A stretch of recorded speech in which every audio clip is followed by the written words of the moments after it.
السلام علیکم عزیز طالب علموں، مولانا آزاد نیشنل اردو یونیورسٹی کے آج کے اس سبق میں آپ کا خیر مقدم ہے۔ میں محمد مصطفیٰ علی سروری۔ آج ہم ایک نئے موضوع پر بات کریں گے۔ ہمارا موضوع ہے عالمی ترسیل کا جو منظرنامہ ہے وہ، اور پھر اس پس منظر میں آپ کے نصاب میں کون سے ایسے نکات شامل کیے گئے ہیں جو ایک طالب علم کے لیے جاننا ضروری ہے۔ عزیز طالب علموں، اس چیز کو سمجھنا ہے کہ سائنس کی ترقی نے جس طریقے سے ترسیل کے میدان کو، ترسیل کے چیلنجز کو تبدیل کیا ہے، ایسے ہی ہمارے ملک ہندوستان کے میڈیا پر بھی بڑے ہی سنگین الزامات لگائے جاتے ہیں۔ خاص طور پر اگر ہم ساری دنیا کے جو منظرنامہ ہے اس کو ہم دیکھیں تو اس پس منظر میں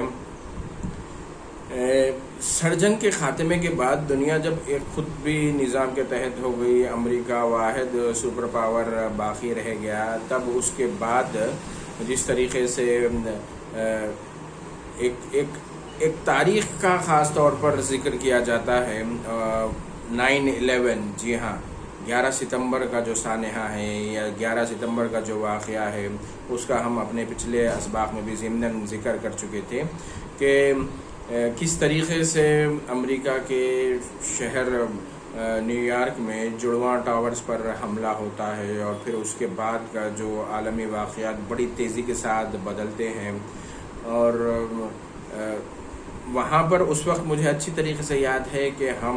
میں بھی اس وقت ETV اردو کے ابتدائی ایام تھے، تو ہم وہاں پر ڈیسک پر کام کرتے تھے، اور پھر اورلی جو بلیٹن ہوتے تھے، ہر گھنٹے جو بلیٹن ہوتے تھے، ان بلیٹنز میں عام طور پر اتنی زیادہ تبدیلیاں نہیں ہوتی، لیکن 11 ستمبر کے بعد جس تیزی سے حالات بدل رہے تھے تو اورلی بلیٹن جو ہوتا ہے، اور خاص طور پر صبح کے جو بلیٹنز ہوتے ہیں تو ان میں کوئی خاص بہت زیادہ ڈیولپمنٹ نہیں دیکھا جاتا، لیکن ان دنوں جو اورلی بلیٹن تھے وہ بھی ڈیسک پر کام کرنے والوں کے لیے ایک چیلنج بن گیا تھا۔ انہیں ہر لمحہ جو ہونے والی تبدیلیاں ہیں، خاص طور پر افغانستان پر حملے سے پہلے جس طریقے سے امریکہ، برطانیہ اور دیگر جو ان کے حلیف ممالک تھے، ان لوگوں نے جو تیاریاں کی تھی، تو اس پس منظر میں ہر لمحہ ایک نئی خبر آ رہی تھی۔ تو واپس میں اپنے موضوع پر آتا ہوں۔ 9/11 کے نام سے جس واقعے کو میڈیا رپورٹ کرتا ہے، یا جس واقعے کا ذکر میڈیا میں 9/11 کے نام سے ہوتا ہے، دراصل یہ ستمبر کا مہینہ تھا، جو اگر ہم کیلنڈر میں اٹھا کر دیکھیں تو 9واں مہینہ ہوتا ہے، اور ستمبر کے مہینے کی 11 تاریخ تھی جس دن یہ حملہ ہوا۔ چونکہ آپ لوگ ابھی گریجویشن کر رہے ہیں، لیکن اتنا تو آپ لوگوں کا جو جنریشن ہے وہ انٹرنیٹ کا جنریشن ہے، تو آپ لوگوں کو یہ معلوم ہونا چاہیے جب بھی ہم کوئی کمپیوٹر پروگرام انسٹال کرتے ہیں یا کوئی سافٹ ویئر یا کوئی ایپ استعمال کرتے ہیں، اور اس میں جب بھی کہیں تاریخ کا ذکر کرنا ہوتا ہے تو امریکی انداز میں تاریخ جب لکھی جاتی ہے تو وہاں پر پہلے مہینہ لکھا جاتا ہے، اس کے بعد مہینے کی تاریخ لکھا جاتی ہے۔ اور خاص طور پر برطانیہ کے نوآبادیات رہے جتنے ممالک، ہندوستان بھی جنگ عظیم دوم تک بھی برطانیہ کی نوآبادیات تھا، تو ہمارے پاس جو تاریخ لکھنے کا رواج ہے وہ رواج برطانیہ کی ہی طرح پہلے ہم تاریخ لکھتے ہیں، اس کے بعد مہینہ، اس کے بعد برس لکھتے ہیں۔ تو 9/11 جب کہا جاتا ہے تو وہ 9واں مہینہ یعنی ستمبر کا مہینہ، اس کی 11 تاریخ کو ٹوئن ٹاور پر حملہ ہوا تھا۔ تو میڈیا نے، چونکہ یہ واقعہ امریکہ میں ہوا تھا اور سب سے پہلے وہاں کے میڈیا کے ذریعے سے، وہاں کے خبر رساں اداروں کے ذریعے سے دنیا بھر میں اس کی ترسیل ہوئی ہے، تو 9/11 کہا جانے لگا۔ تو اس کے بعد آپ دیکھیے گا کہ ساری دنیا کی میڈیا نے اس واقعے کو، 11 ستمبر کا جو واقعہ ہے اس کو 9/11 سے ہی وہ ایک ٹرم بن گیا، وہ ایک اصطلاح بن گئی، وہ ایسی اصطلاح کہ 9/11 بولتے ہیں تو سب اس بات کو سمجھ جاتے ہیں کہ یہ بولنے والے کا اشارہ جو ہے وہ امریکہ میں جو دہشت گردی کا واقعہ ہوا تھا جس میں ٹوئن ٹاور کو نشانہ، اس طرف اشارہ ہے۔ اور ہمارے ہندوستان میں جو تاریخ لکھنے کا جو رواج ہے، برطانیہ کی طرح ہمارے پاس بھی پہلے ہم 11 لکھیں گے، 11 تاریخ لکھیں گے، اس کے بعد مہینہ لکھیں گے، اس کے بعد برس آئے گا۔ لیکن جس طریقے سے جو ہندوستانی میڈیا نے بھی اثرات قبول کیے ہیں بین الاقوامی میڈیا کے، تو ہندوستان میں بھی اس کے بعد یا اس کے آگے پیچھے جو دہشت گردی کے واقعات ہوئے، ان واقعات کو بھی ہندوستانی میڈیا نے بالکل امریکی میڈیا یا امریکہ کا جو ایک انٹرنیشنل جو رجحانات سامنے آئے تھے، رجحانات اس کو قبول کرتے ہوئے ہم بھی ممبئی میں اس کے بعد جب حملے ہوئے یا پھر دہشت گردی کے جتنے بھی واقعات ہوئے، تو ہم نے بھی 9/11 کے طرز پر پہلے مہینے کا ذکر کرنا شروع کر دیا تھا۔ اس کے علاوہ جیسے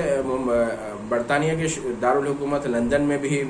بم دھماکوں کے واقعات ہوئے تھے، دہشت گردی کے واقعات ہوئے تھے، تو اس وقت بھی 11/11 کہا گیا۔ حالانکہ برطانیہ میں جو تاریخ لکھنے کا رجحان ہے یا 7/11 کہا گیا، تو اس طریقے سے ایک جو فیشن بن گیا کہ بھئی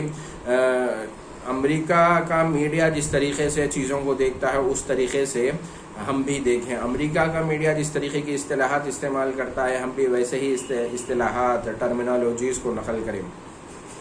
تو یہ نقل صرف اصطلاحات یا نام یا چند ایک چیزوں تک محدود نہیں تھی، بلکہ دراصل ایک ساری جو مینٹالٹی تھی جو کام کر رہی تھی، اور جس میں باضابطہ طور پر مطالعات ہوئے ہیں، ڈاکٹرل سطح پر ریسرچ ہوئی ہے مختلف اداروں کی جانب سے، اس میں کہا گیا کہ دنیا بھر میں مسلمانوں کے خلاف ایک نفرت کی لہر اٹھی، جس میں مسلمانوں کو اس حوالے سے دہشت گردی کے ہر واقعے سے یا دہشت گردی کے معاملات میں ماخوذ کیا جانے لگا، سمجھا جانے لگا۔ اور اس کا ایک بڑا سبب یہ تھا کہ میڈیا جس طریقے سے مسلمانوں کو پورٹریٹ کر رہا تھا، خاص طور پر امریکی میڈیا، تو خود امریکہ میں ملک بھر میں مسلمانوں کے خلاف امتیازی سلوک، مسلمانوں کے خلاف نفرت کا اظہار، مسلمانوں کی عبادت گاہوں کے خلاف جس طریقے سے نازیبا کلمات لکھے جانے لگے، طرح طرح کے جو ہے مسلمانوں کو امتیاز کا نشانہ بنایا جانے لگا، تو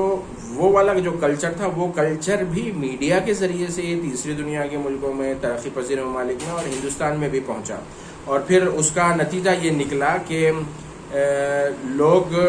نہ صرف امریکی ٹیکنالوجی کو اڈاپٹ کرتے تھے، نظریات کو قبول کیا گیا، اور پھر جو میڈیا نے جو بات رکھی تھی، میڈیا نے جو بات کی تھی، اس بات کو بھی لوگوں نے منوان قبول کرنا شروع کیا۔ اور خاص طور پر ہندوستانی جو میڈیا تھا، ہندوستانی میڈیا نے بھی جس طریقے سے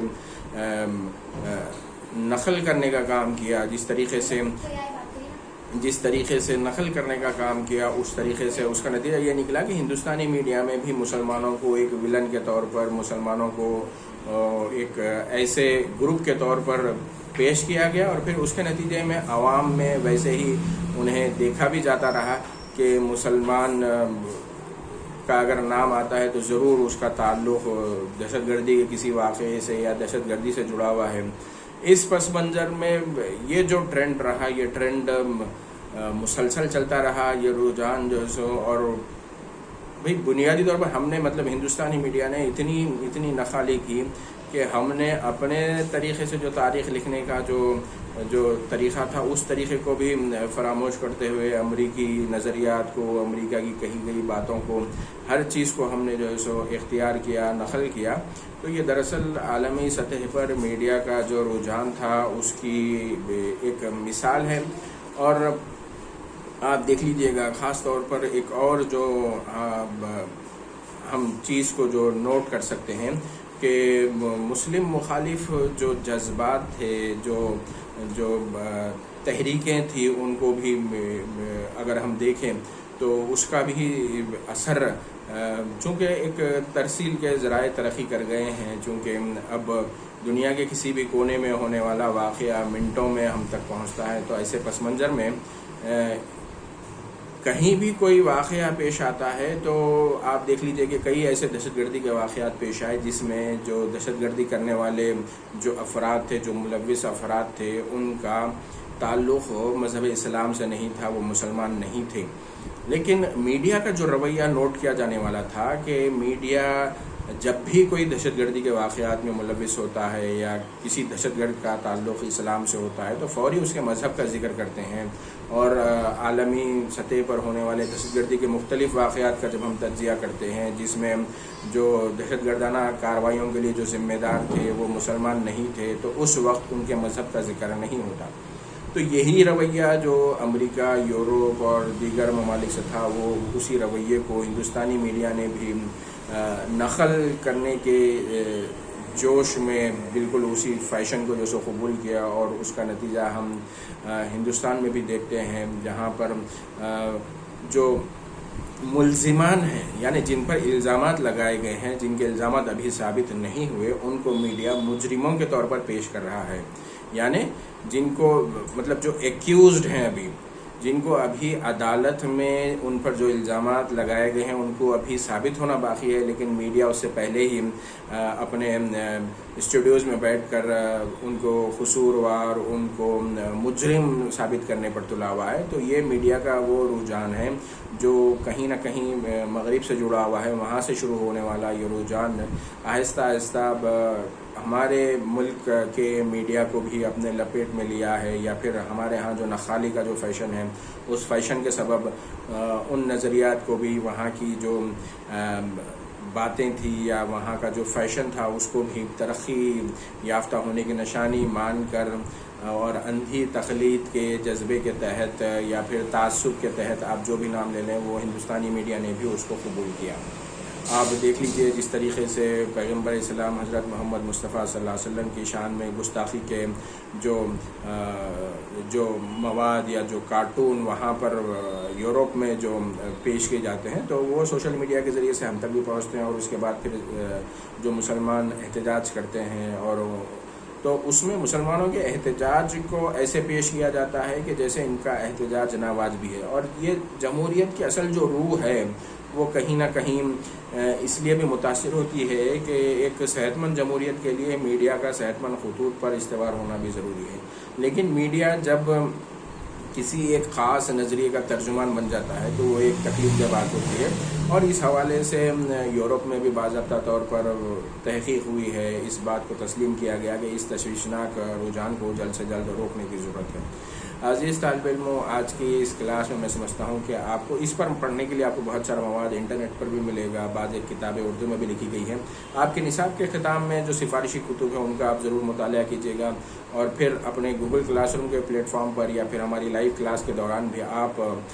آج کے موضوع سے جڑے ہوئے سوالات ہو تو سوالات آپ پوچھ سکتے ہیں۔ اگلی کلاس تک کے لیے میں آپ سے اجازت چاہوں گا، اجازت دیجیے گا، اور اپنا اچھے سے خیال رکھیے گا۔ السلام علیکم ورحمۃ اللہ وبرکاتہ۔